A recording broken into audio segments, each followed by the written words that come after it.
before his tragic death in 2008. When we first began this project, one of the first people we wanted to speak with about Brian Schaefer is Lori Davis. Lori is an amazing woman that has taken it upon herself through her relationship with Randy Schaefer to continue his search for Brian. Not only is she an advocate for Brian, but she volunteers her time to work with other families on several Ohio missing person cases. 1,460 days since he disappeared. That says a lot, I think. For nearly 4 years, Lori Davis has run the website findbrianschaefer.com. She never knew him, never met him, never saw him. She just felt she needed to do something. It totally shocked me that someone could just disappear, that you could go out with friends and never be seen again. And it just tugged at me, so I wanted to contact the family and see what I could do to help. So every day, she checks the blogs, the messages, and the tips that come to the site, wondering what everyone in Central Ohio has wondered. How did someone who's here at the Ugly Tuna Saloon 1 minute suddenly just disappear, leaving an heap of guesses? Was Brian Schaefer killed, or did he run away? There are countless theories and tips. Psychics who say he's in a river, the sign language for love Brian appears to be making in many of his pictures. Do they mean something to someone? But after all this time, they have all led to the same conclusion. Brian Schaefer, the OSU med student who would be 31 years old now, is missing. Everybody somewhere knows where Brian Schaefer is, and they know if he's dead or they know if he's alive. You do not just disappear. Those are news clips from Lori Davis 4 years into Brian's disappearance. Now we're going to catch up with Lori today, 12 years into Brian's disappearance. It has now been 4,373 days, or that equates to 11 years, 11 months, and 21 days since Brian Schaefer was last seen.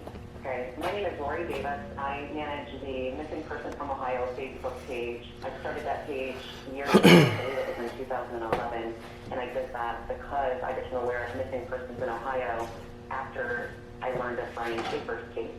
So I had the page and I focused on as many missing in Ohio, and that includes young and old and any race and there's no limitations of what I'll publish on that page. I just make sure that it's a validated missing person that has been filed with the law enforcement, and then I try to work with the family to get them listed on the appropriate sites, such as NAMIS and the Ohio State Federal Office and the National Center for Missing and Exploited Children.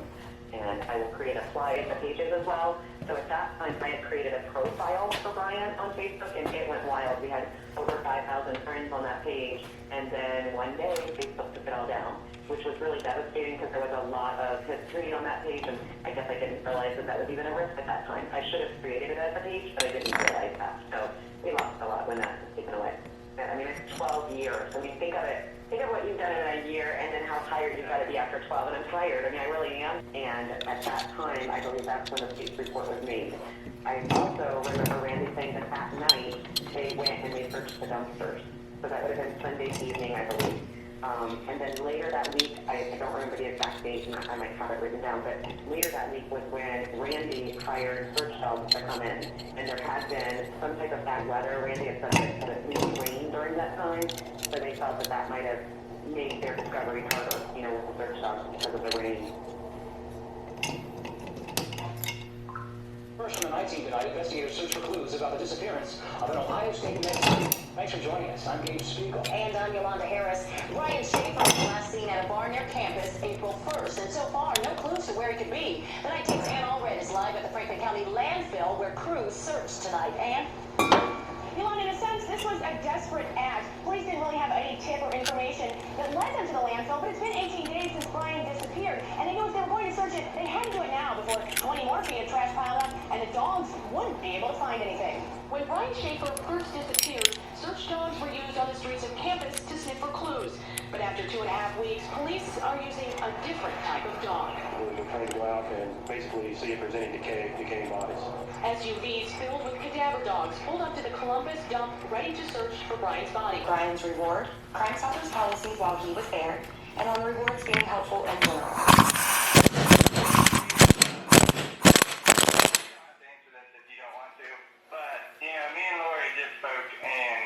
For Crime Stoppers, in 2010, they published that reward, and then they made a statement to me saying that Randy said that reward money could be donated back to Crime Stoppers, and Lori wasn't okay with that answer. Would there be a paper trail there of what was done with that reward money?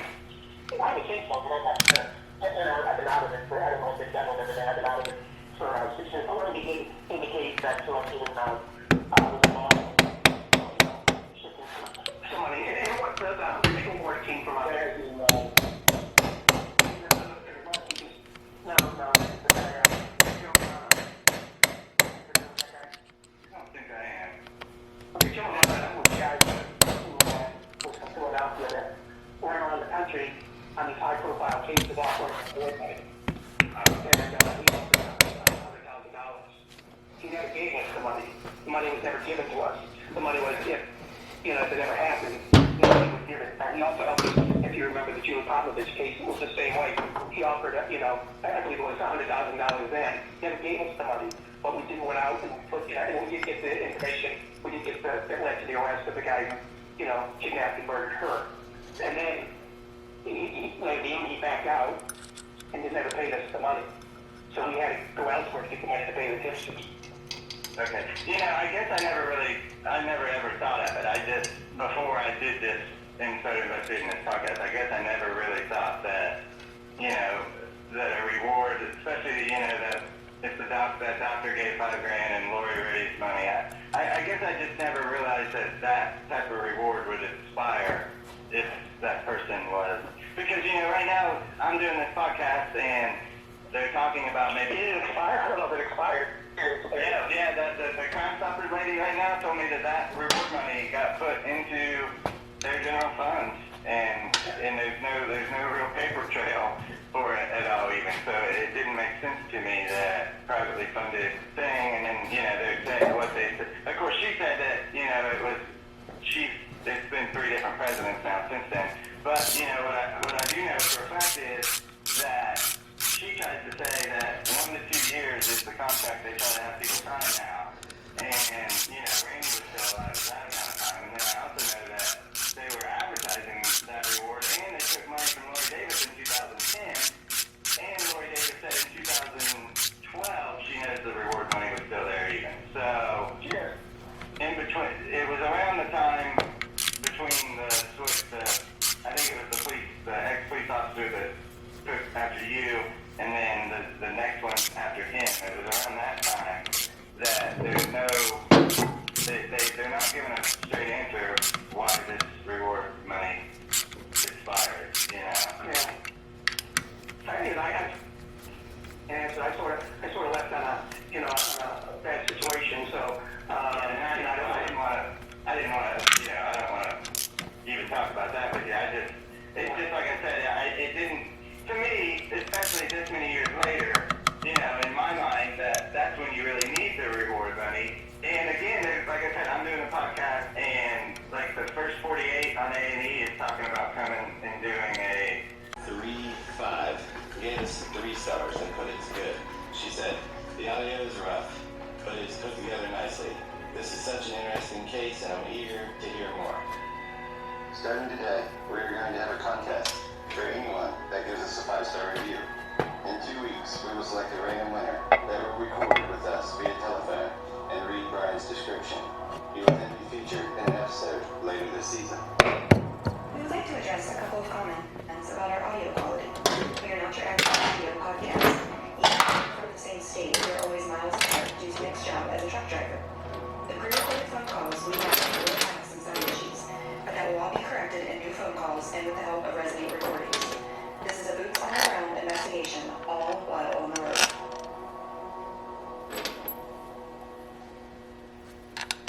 This podcast investigates a missing person case from 2006.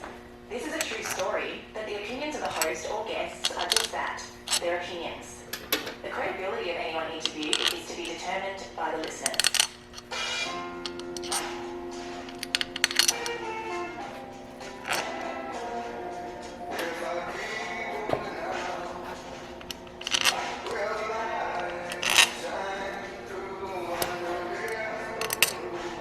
Welcome to episode 2 of Comeback. The details from Sergeant Hurst. We're your hosts, Nicholas West and Kelly Hammonds. This is an investigative series on the disappearance of Brian Schaefer. If you haven't listened to episode 1 yet, and you want to follow along with our investigation,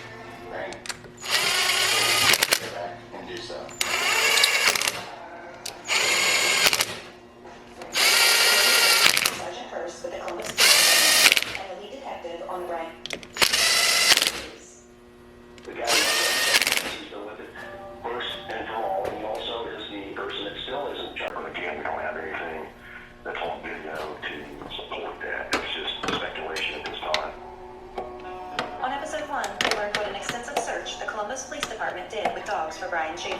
We wanted to hear what Sergeant Hurst had to say about the search in cadaver dogs.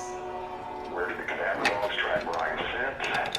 There were several different times that cadaver dogs were utilized inside the building and come in down in the construction area. They didn't pick up on anything. As far as a couple of the other incidents, the dogs picked up on something and went through the streets, but it's unsure, if it was exactly Brian's scent or not. So that's about all I can release on that. Is there any way that you could release the band's name to us at some point? Yeah, I'd have to dig down in the file, and I'd call you back. Sergeant Hurst, you said that you just picked up going to the street. Would you be able to say if this was the street in front of Ugly Tuna, to the side, or behind Ugly Tuna? What the event? Yes. One group that came in, it went out the side. There was a Wendy's down there, and went in behind Wendy's. We did check with Wendy's to see if they actually checked with several other buildings in that area to see if they had any video that might help us out. And unfortunately, nothing was showing in the direction that we would need. Wendy's had a couple inside and one on the drive-through, but didn't show much of the exterior.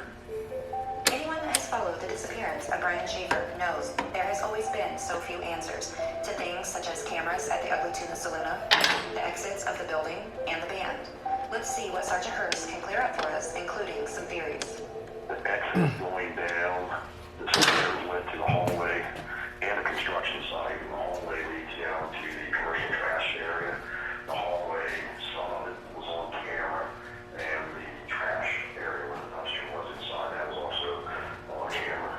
And as far as the contact with the security cameras, you probably get contact with the Gateway Security Office. Did anyone go out where the trash exit was? Was anybody confirmed leaving that night in that exit?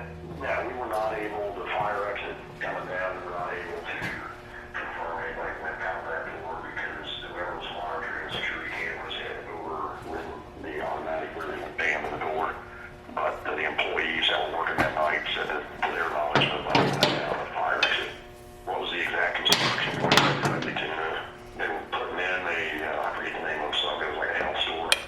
And the lower area and behind all the restaurants and downstairs businesses was completely dug up, and it was only boarded up by the doorways with chain locked plywood doors. Somebody could have squeezed in or out of those locations. Who closed the bar? Do you have footage of this person leaving from which exit the band had left? There's only one exit from the bar that everybody had to go out of except for the emergency exit. When the band left, they left back through the hallway and loaded up their equipment out the back door by where the dumpster was. They have to go down an elevator and down the hallway to do that. And you said earlier that you don't have footage of them actually doing that, though? Yeah, we got them going to the hallway they have to go down through, and then ultimately where the dumpster was, all that all was on camera at the time. Okay. But, there's been speculation out there that, they wanted to be in a drum case, and, there's a lot of different rumors out there, but there's nothing to indicate that they had any form of foul play that was going on with the band. I don't have the band's name on me, it sits in the file. With Brian missing for 12 years now, there have been numerous news reports about him. We thought we would ask Detective Hurst a couple questions about that. Hey, do you have any latex gloves inside anywhere?